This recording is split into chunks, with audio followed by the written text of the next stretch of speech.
not supporting any military action in Bosnia and Herzegovina. We were not provoking or supporting hostilities. Serbia's President Milosevic has repeatedly said that the conflict in Bosnia was a civil war, for which he could not be blamed. But the men in charge of the murder and ethnic cleansing in Bosnia now describe his role. Tada je svaki put direktno Milošević tražio da se upućuju dobrovoljci. Mislim, to nas nije trebalo ubeđivati mnogo. Predsjednik Milošević nije smatrao da je samo priznanje, međunarodno priznanje Bosne i Hercegovine nešto presudno.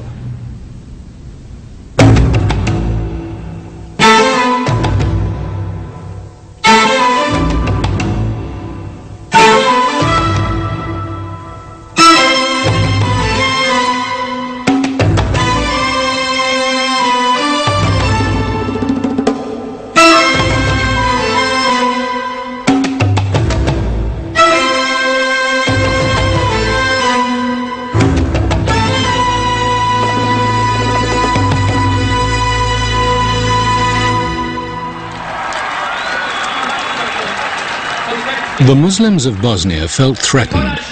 As Yugoslavia collapsed, they faced domination by their neighbor Serbia. Moram reći ovdje otvoreno, Bosna neće ostati u krnjoj Jugoslaviji.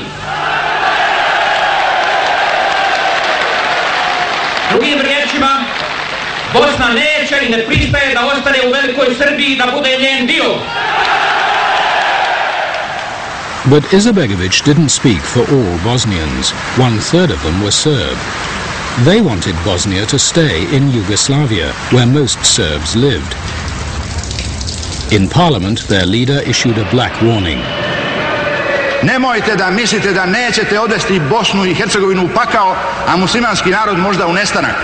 Jer muslimanski narod ne može da se odbrani ako bude rat ovdje. Evo, umjesto gospodina Janović, gospodin Izetbegović.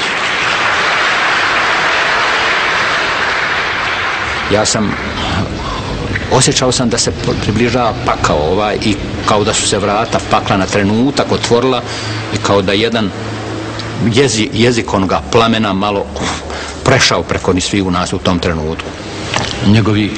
Njegov način izlaganja, njegove poruke možda na najbolji način objašnjavaju zašto mi i možda nećemo više da ostanemo u Jugoslaviji. To večeras govorim ovdje.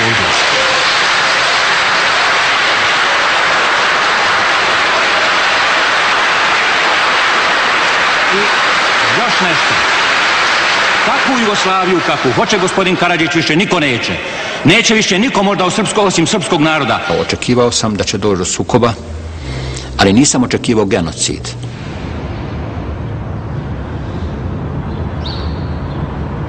For centuries, Muslims, Serbs and Croats had lived here together. Now they had to choose a future. Half the Yugoslav republics had gone for independence, and it was time for the Bosnians to decide. Mi smo sami sebe doveli u situaciju u kojoj više nema zajedničkog života, jer potpuna, gotovo 100% odlučnost Srba je da ostanu u Jugoslaviji. A gotovo 100% odlučnost Hrvata i muslimana da napuste Jugoslaviju. Tu se jasno vidjelo da Bosna ne može da opstane. President Izetbegović called a referendum on independence. Muslims and Croats were the majority. So the president won his vote. So we are expecting very fast recognition of the republic. He was expecting trouble, but he didn't know it would start from his own side. It happened as the guests arrived at a Serb wedding. A Muslim killed the father of the groom. That night, Serbs hit back. Who is?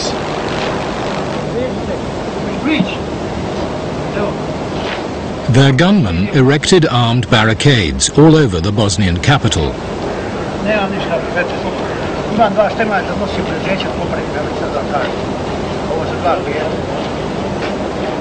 Zahtjevi srpskog stanovništva iz Sarajeva. Pod 1. da se bezuslovno obustave sve aktivnosti od strane predsjedništva Skupštine i vlade BiH na međunarodnom priznanju suverenosti i nezavisnosti Bosne i Hercegovine. Neither the Bosnian police nor the Green Berets, the Muslim paramilitaries under Izetbegović, was strong enough to take on the Serbs. Pa smo se odlučili da ne primijenimo silu. U protivnom došlo je vjerojatno do uličnih borbi u dijelu grada u kojima mi nismo imali dovoljno naših snaga da uspješno izvedemo tu akciju.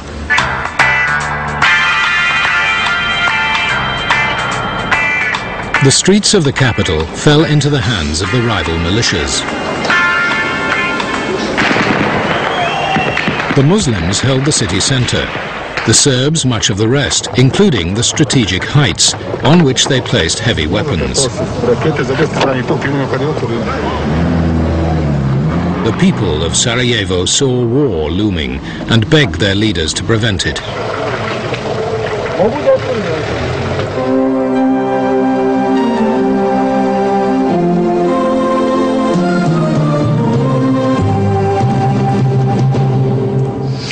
Predsjedniče Karadžiću, predsjedniče Izetbegoviću, kao ljudi koji predvodite dva naroda, vi znate koja je u ovom trenutku vaša odgovornost. Mi apelujemo u ime javnosti koja se javlja masovno telefonima i koja predlaže vaš sastanak. The two leaders agreed to meet at the headquarters of the Yugoslav Federal Army in downtown Sarajevo. Bila je naravno ledena atmosfera, bilo je već jasno da su događaji otišli predaleko. Evo, to je takva svađa bila da se oni jedan drugom unose sa rukama u lice. Znate, ja tebi, ti meni i tako dalje. Tako da sam ja morao to malo da razdvajam. Zadržali smo se 1 sat i kao zaključili da se sukob spriječi. Te večeri je taj sukob bio izbjegnut. Saglasili smo se da sigurnost grada i građana predamo u ruke mješovitih patrola, vojske i milicije i policije u stvari. Mješovitih patrola. The Bosnian Serb leader, Radovan Karadzic, had not really backed down. He knew that his patron, the Serb president Slobodan Milosevic, and the president of neighboring Croatia had agreed to carve up Bosnia. Rumors of this Serb-Croat deal have long circulated. Now those involved in the talks tell what happened. Rješenje je ono što sam ja predlagao za čitavu Jugoslaviju, da se Bosna i Hercegovina organizira kao konfederacija triju naroda, da bi sva tri naroda bila zadovoljna. Drugo rješenje je da se ide na podjelu. Tudjman now went for partition. Puške na rame.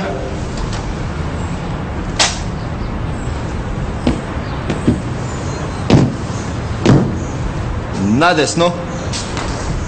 In his capital, he initiated a series of secret meetings between the Bosnian Serbs and his clients, the Bosnian Croats. Shvatio sam da su se Srbi i Hrvati u Bosni i Hercegovini dogovorili o podjeli Bosne. Gdje smo se dogovorili da se ne tučemo, da prestanu bitke u dolini Neretve između Srba i Hrvata. Problem je bio samo u tome što niko nije vodio računa o Bošnjacima, muslimanima. Karadzic reported to Serbia's President Milosevic. Everything was now in place for them to take over a large part of Bosnia.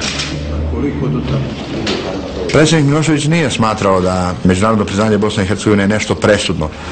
On je govorio kako je Kaligula proglasio svog konja za senatora i govorio je, ipak konj nije bio senator, prema tome Izetbegović nema državu i ako mu neko to prizna, to nije država.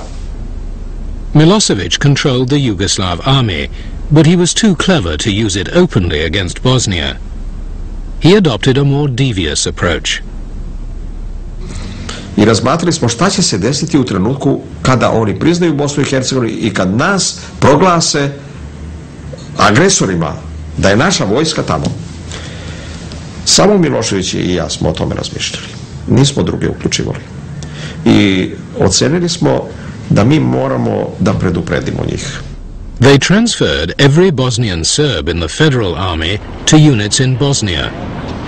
This provided Karadzic with an army of 80,000 soldiers, fully trained and equipped. Milosevic could deny responsibility, but he kept his hands on the levers of power. Mi smo naravno njima kazali da će oni dobiti svaku našu materijalnu pomoć, jer oni nisu imali svoj budžet niti ikakve mogućnosti da sami nastave da se organizuju, da primaju plate vojni oficiri. Milosevic also offered his Serb paramilitaries. Armed by his secret police, led by extreme nationalists from Serbia, they were the specialists in terror. Mi nikad nismo dobili naređenje, uvijek je to bila molba. Zamoli nas Milošević, zamoli nas Admilo Bogdanović, zamoli nas neki general, recimo Domazetović, neko drugi, kaže treba toliko i toliko dobrovoljaca za to i to mesto i mi skupimo toliko dobrovoljaca. The first place Milosevic sent the paramilitaries was the city of Bijeljina. The Serbs wanted absolute military control there. It was the strategic crossroads of northeast Bosnia.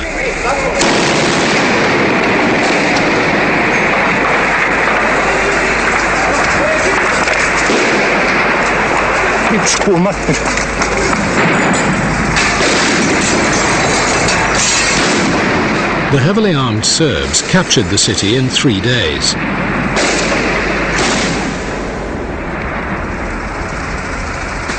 Then, they rounded up the local activists in the Muslim party. A vijest se brzo proširile, naravno, kontradiktorne, nevjerovatne skoro, ali nažalost istinite o tome da se ubija civilno stanovništvo. The paramilitaries invited one photographer along. His presence did not stop the executions.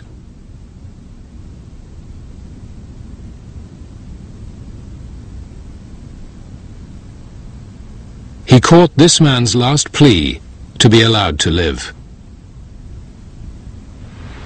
Sa ogorčenjem smo saznali šta se tamo događalo.